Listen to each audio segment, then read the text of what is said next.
Sex is always on our minds. It's one of the most enjoyable activities we can all have. We are constantly surrounded by beautiful faces and sexy bodies everywhere, constantly getting aroused. All this easy available sex, and we are missing out. We are not getting any of it. We feel bad about ourselves, we feel ugly, we feel rejected.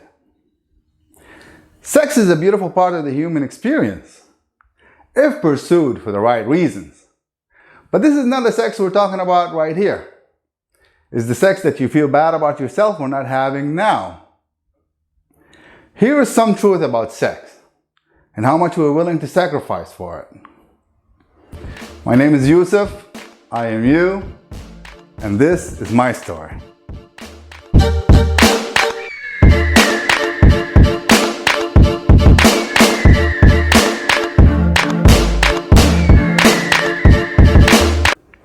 We've all seen how low and disgusting some people are willing to go to get it. We're always watching how sex is glorified by media and pornography. As we are blinded by our lust and desire, we forgot what it really comes down to. The front, the pee hole, and the back, the SH hole. P and SH. Is this what all this for? All this hurting? What they're all dying for? To understand, we must go deeper to a smallest part in us, the cell. The cell wants to survive, and the only way to ensure its survival is a built-in desire for sex and procreation. No desire, no sex, no reproduction, our end. Other than that, sex is just rubbing skin and exchanging body fluids. Discharge, saliva, semen, sweat, bacteria, blood, feces, mucus, urine. Lovemaking, on the other hand, can be the most beautiful, spiritually bonding, pleasurable experience when it's done with the right person. And you'd better find that person at least once in this lifetime. Enjoy each other's beauty, taste, touch, smell, presence. And from the beginning, all through, you trust where you're ending. You might be thinking, yes, but as of now, I'm sitting here, and my situation does not really help or allow for me to have this lovemaking. Life is ups and downs, and right now circumstances are really bad. Psychological state, financial situation, work, family, body, health, age, relationship status, social life, religion, family, skill, confidence, and the list goes on. All these restrictions, whether you believe they're under your control or not, we are not going to say these are excuses, even though sometimes they are. Either way, the situation remains. No sex. Now what? The blessing of masturbation. Lock, engage, release, get your head straight. Everything when done right with moderation is good. No shame. We all do it. We all need it. The argument here would be against the damage of porn to both individuals and society. But still, we all love it. Until that right person falls from the heavens, you need to be ready so you don't lose them this time. Until that time, you will work on yourself, you will develop yourself.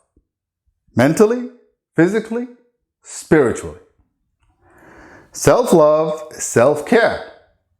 Self-care is self-love.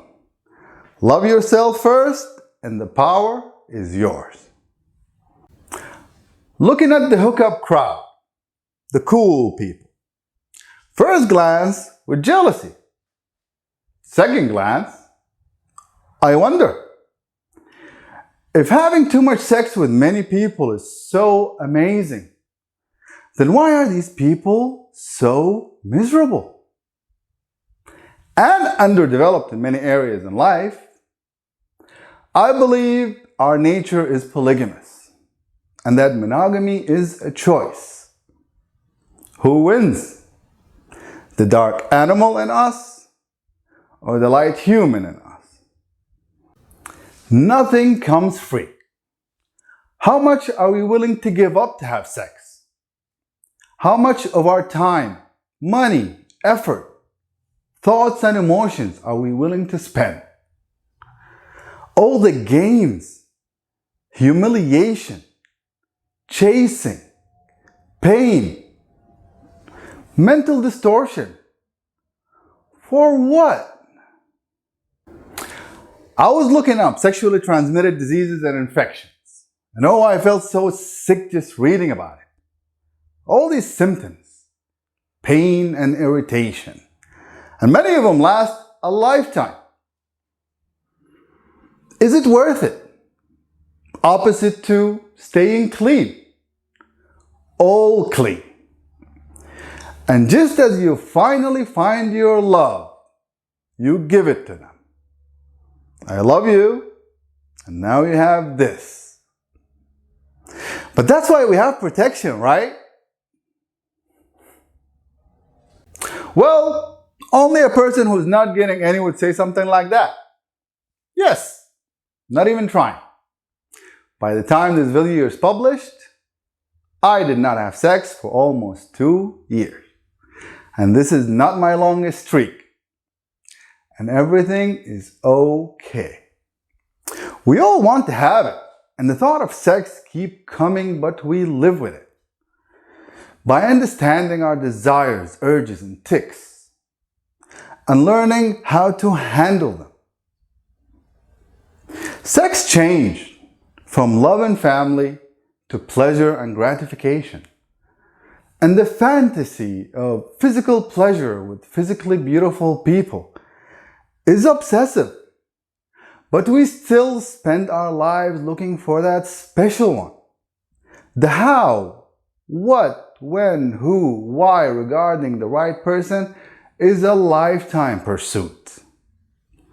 And as we try to fill this bottomless pit, we finally see the never-ending search for the missing love of the mother and the missing love of the father.